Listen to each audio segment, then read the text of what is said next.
How's it going, everyone? This is Phone Gaming Connoisseur, and welcome back to this Let's Play of Mortal Online Season 4.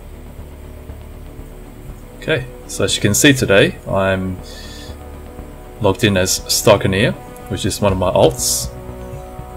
And look at the weather. It looks really good now. You know, with the new weather system, you can see that the there's like a, you know, the sky looks much better, and so that's something you didn't see before, you know, in the old system. Now you get this kind of like a ambient fog effect, and so which is really good. Okay, so what I'm going to do today is I need to mine for some Calx. So now there is Calx in the Sunken District in Tindrum. However, I decided to go out today to mine Calx because, you know, out in the wild, there's, you know, the resources is probably, oh, I don't know if you saw just now, there's some like lightning effects. I think I just saw a flash of lightning, so better be careful. I could get hit by lightning. So anyway, I'm going to go out to mine for Calx because I think the you know, there's more of that out there in the wild, whereas in the Sunken District there's only like maybe two or three Calx rocks sitting around in the, you know, in the shallow water. And okay, whether I should go that way or that way, it's, yeah, I think there is more Calx rocks out in the wild, so I decided to go out and mine those rocks instead.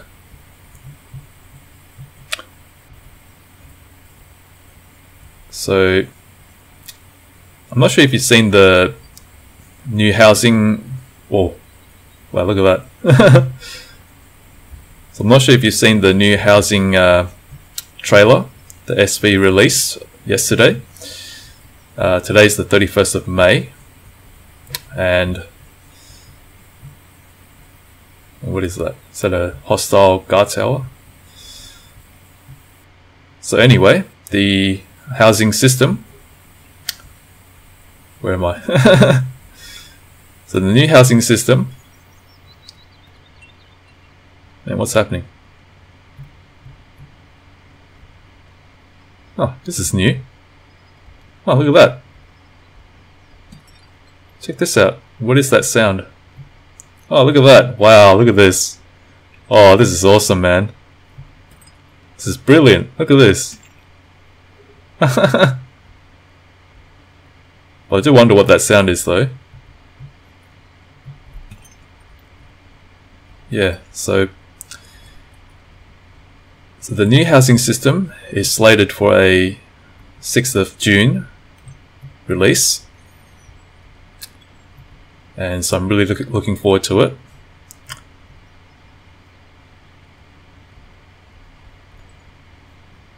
And so by the time you see this, the housing system would have been out.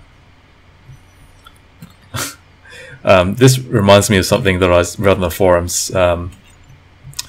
Some guy made a screenshot and then showed how the snowflakes actually look like, you know, stars that, you know, just shapes that you could have done in Microsoft Paint. So obviously it was a, you know, it was a parody of sorts to show SV that, you know, the snowflakes look a bit, you know, cartoonish. As you can see, it looks like stars, you know, that could have been, yeah, that could have been, you know, created in Microsoft Paint. Okay, so here's a Calx rock, and so I'm going to start mining. So as you know, mining out in the wild is very risky, and, well, I think someone's been here. Alright, I could get killed. Let's go to a different different place. So yeah, it does look a bit like funny, the snowflakes, you know. But it is nice to see. It is nice to see that SV has you know, revamped the weather system to such an extent.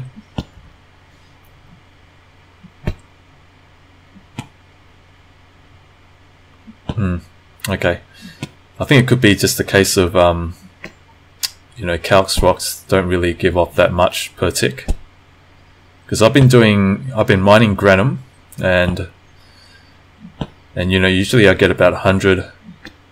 Oh, okay, so someone has been here. All right, I think maybe what we should do is go to somewhere. Oh man, this place is really built up. And as you can see, there's player built braziers. So yeah, it's really nice. Okay, don't know if that's a player.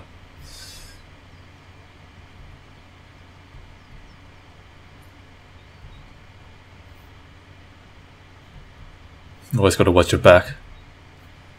If someone decides to follow you,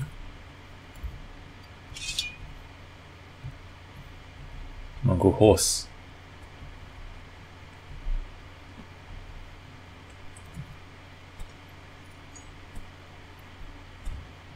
Oh,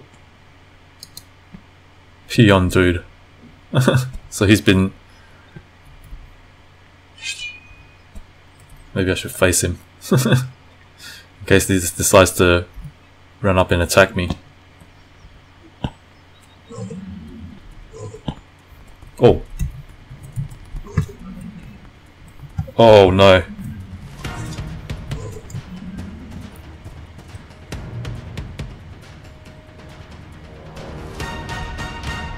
Well, my horse is getting attacked by cougars. Now that's not good. Better get him out of here. And I hope he doesn't get sniped by ranger bandits. Okay, it ain't safe. Oh, get out of here, get out of here. Oh man. My cougar got hit for 48, so my horse got hit for 48, 53, 41. Man, these things hit hard.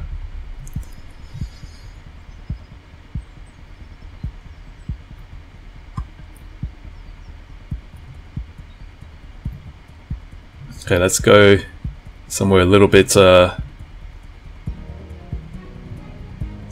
more isolated.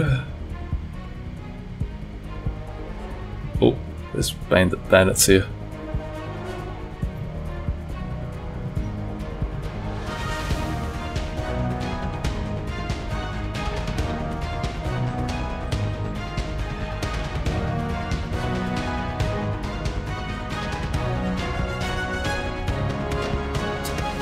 Man, it's snowing really heavily. As you can see, there's like particle effects on the ground when it's snowing. So, but one thing I really like to see is, when it snows, it will blanket the ground so that it will cover the ground with snow, and that it will melt over time. I think that would be a nice touch to this game. That the look at the landscape will change.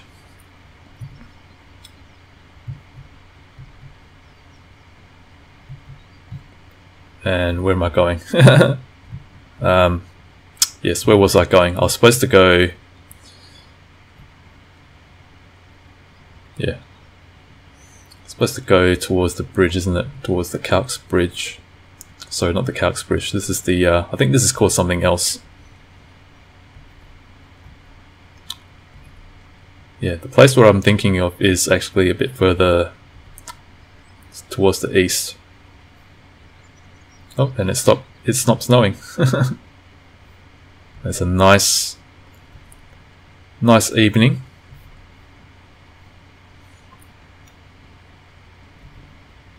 So yeah, I really think that you know, if SV can,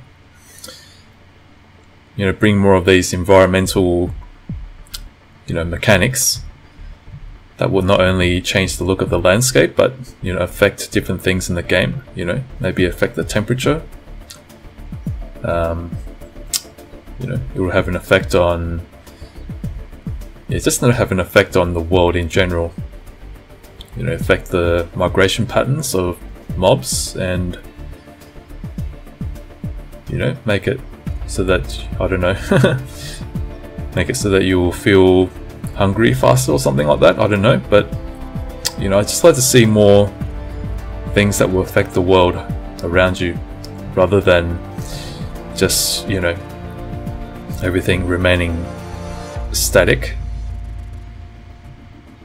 and, you know, relying on players to just, I mean, only, you know, players can only do so much to change the world. There are certain things that players can't change. So, you know, I feel that, you know, if SV can add in more systems and mechanics that will, you know, make alterations to the world, whether or not players are doing anything, then I think that would be, you know,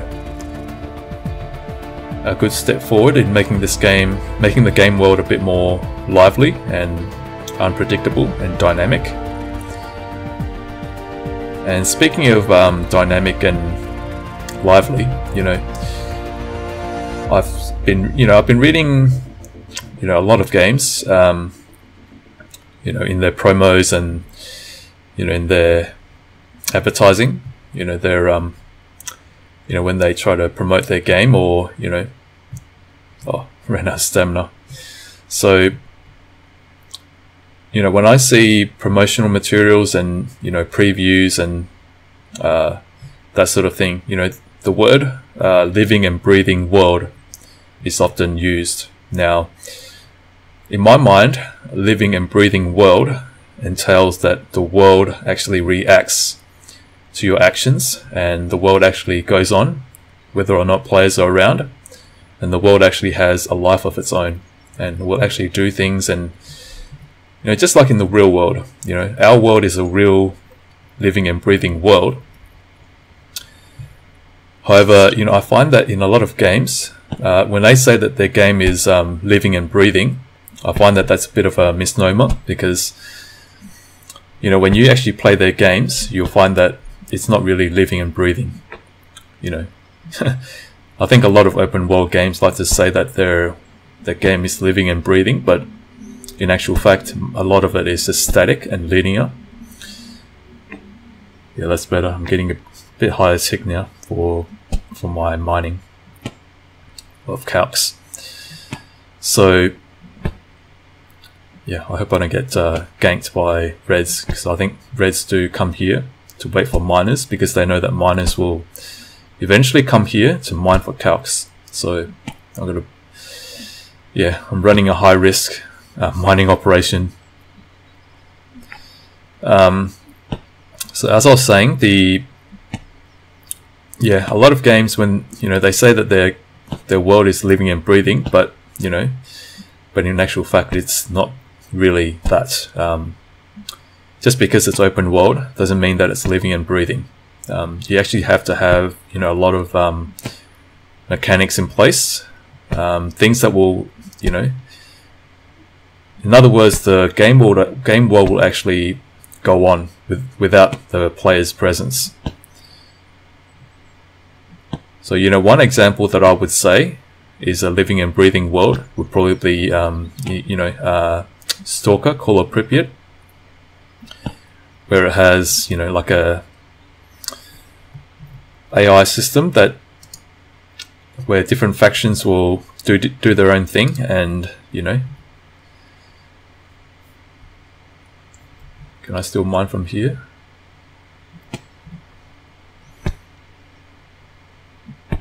Yes, I can.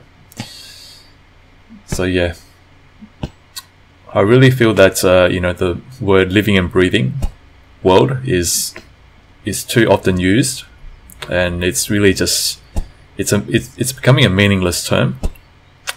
You know, used by companies to make it as seem as though that their game is, you know, living and breathing. But you know, once you start playing it, you realize that it's just, you know, it's more static and linear than not. That's just my opinion. So, but you know, as a old school gamer, you know, I have a particular taste when it comes to games, and you know, so when a video game company creates a game and they say it's living and breathing, you know, I'm always a little bit skeptical. You know, I want to actually sit down and play and see that the game is actually living and breathing in my mind, according to what I feel is living and breathing, before I'll actually say, yep, this game is living and breathing. Okay, I think this resource node is getting depleted. On to the next.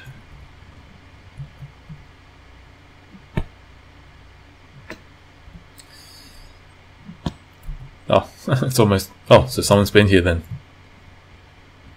Is it? Maybe someone's been here? Hopefully not. You'll listen out for every sound. Every footstep. Every... What?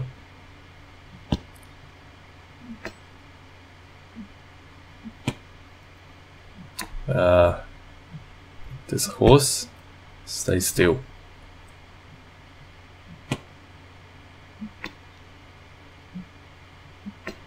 Look at it. I'm hitting the desert horse while I'm mining. It looks funny. But yeah, so by the time you watch this video, the housing update or the housing patch would have been released, and if I'm not mistaken, the version would have been, you know, the game version would have been bumped to 1.86x. So that's obviously a big step forward for SV, for their game. And I think the housing system will add a lot more of that social and living aspects to this game, which I'm very much looking forward to. And you know, in future when I travel, I will be able to see more variety in houses rather than just the usual designs. And perhaps we'll see more decorations and furniture, and kind of like what you saw in the Ultima Online. Man, I really miss those days when I, you know, traveled in the wild and I would come across a house that's been, you know, decorated and, you know, designed by by a very creative house owner, and you know, yeah, so I'm very much looking forward to seeing that in this game. But of course, in this game, you can demolish houses, so I don't know whether you know, players would be so inclined to... Alright, follow me. Huh? Oh, wrong key. Can I mine this? Yes. Oh, cool. This one's fresh. Yeah, so I'll be looking forward to the new housing patch when it hits in 1 week's time. So the reason why, you know, you're watching this after the housing patch is released is because, you know, I have a backlog of videos, so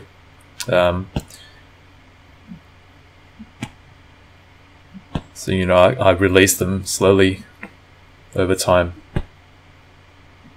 So this is still 0.74, 1.85, 0.00, 0.74. And I broke my pickaxe. A good thing I brought a spare one.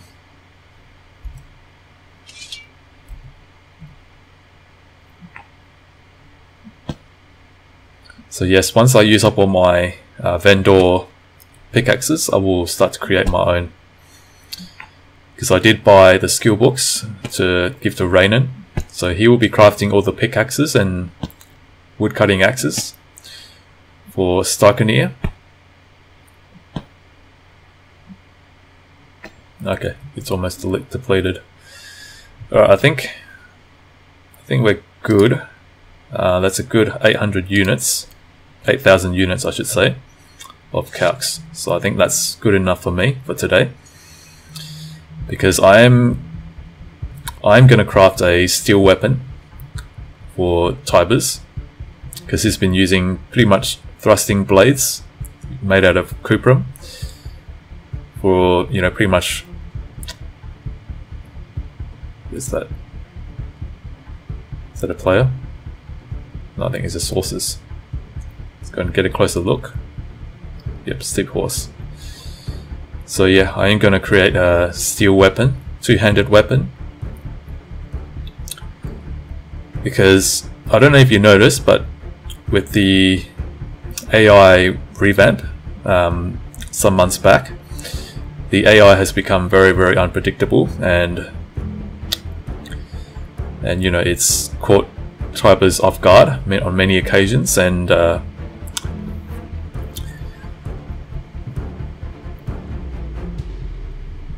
so yeah, you know, in the past, you know, Tibers would just,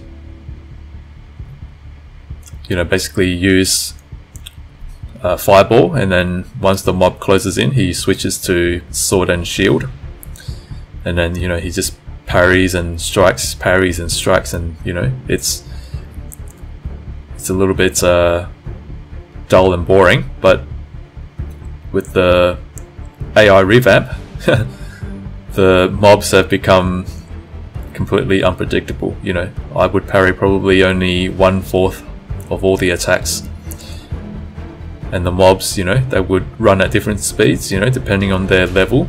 So, you know, high level mobs would just dart in, you know, and sometimes Tibers wouldn't have time to equip his shield before he has to run. so I feel that you know, having a two-handed steel sword would probably be better. You know, he doesn't have to equip a shield and a sword, he just has to equip a sword, and that will probably give him the time that he needs to actually parry the or actually, you know, strike and parry and whatever, you know, to fight.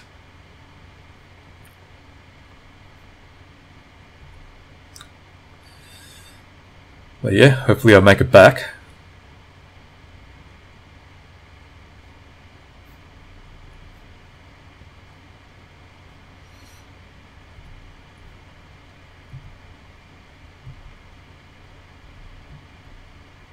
Now there are a range of bandits here, so I've got to, yeah, see? Gotta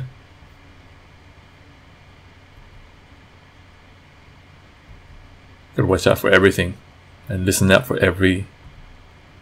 Okay, I think we're back in the snow.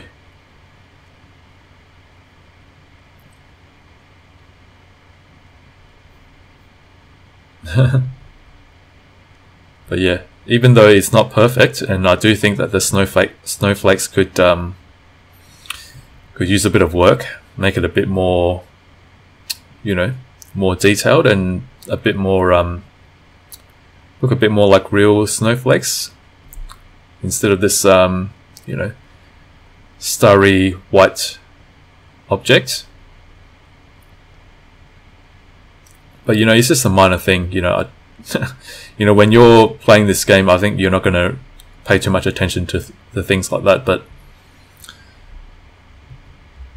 you know, as I've mentioned, you know, one player did actually stand and did actually pay attention to how it looks and took a screenshot and showed it on the forums, and in a way to show SW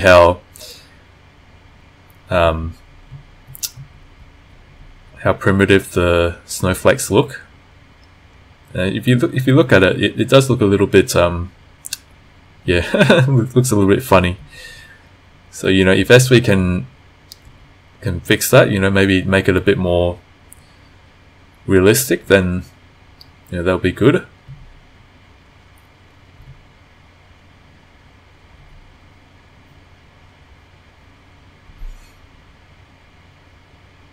Well, yeah, hopefully on our way back we don't get ganked. What is this?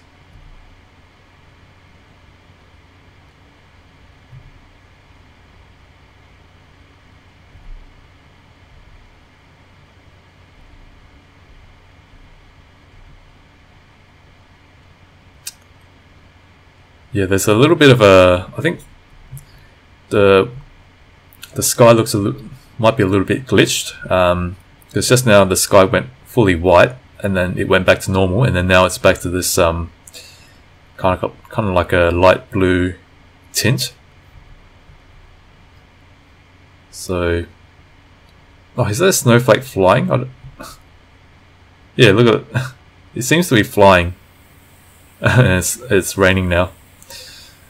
Oh, okay, so this is what the sky looks like when it's raining.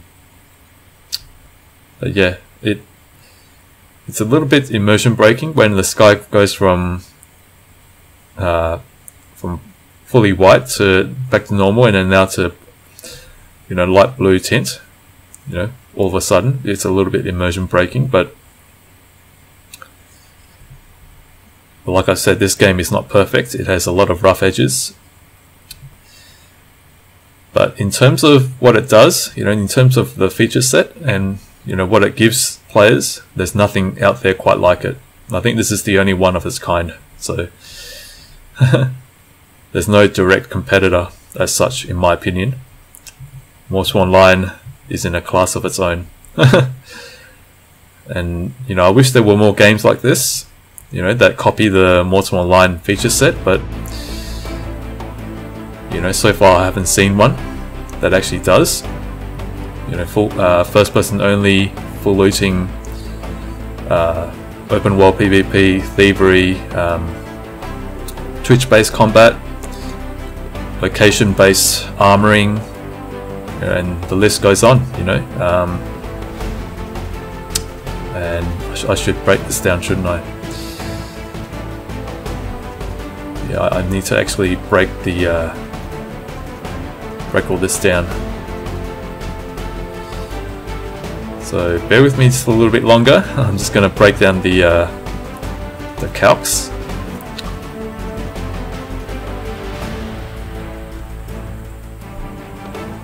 So now I do also want to point out, for those of you who don't know, in this game there are multiple ways to process your resources, and each way will produce a different result.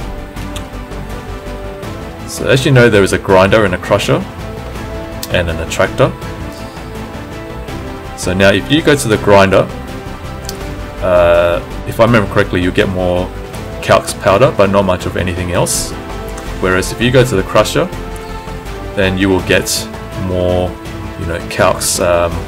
You get more coke, sorry, not coke, coal. And so I'm gonna go with the crusher. And I forgot that so it's in my horse's bags.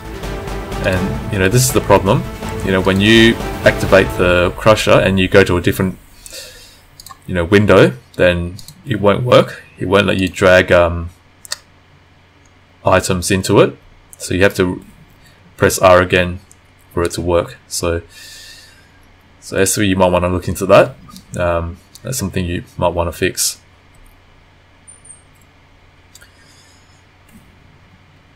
So yeah, because with making steel bars, you will need, I think you'll need coal and coke, and you'll need calx powder as part of the refining process. So if you haven't seen, I actually did a video on how to make steel. So now if you don't know how to make it and you want to know how, you can go to my video. Just it's in the new player game guide. It's called The Science of Steel.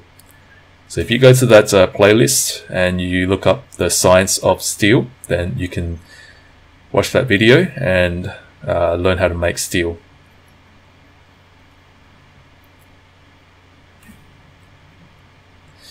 And now making steel is a lot more complicated. There's a lot more steps involved than just making cuprum bars. But you know, steel is I think it's still the standard by which, you know, all weapon materials are judged.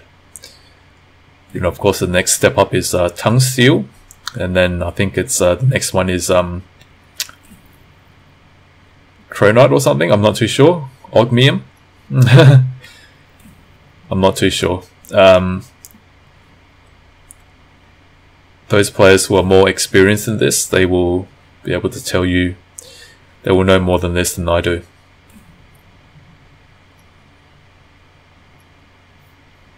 Oh, and I also have a small rough pyrop.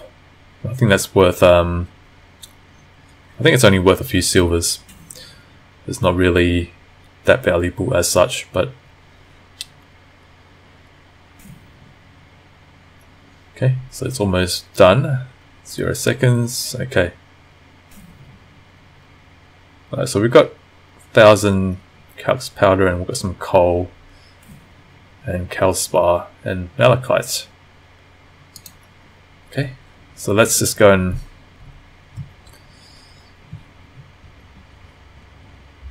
man, I think the mounts really follow a bit too close behind you. You know, when you're dismounted, I think they do follow a little bit too close. You know, sometimes they block your way, and you know.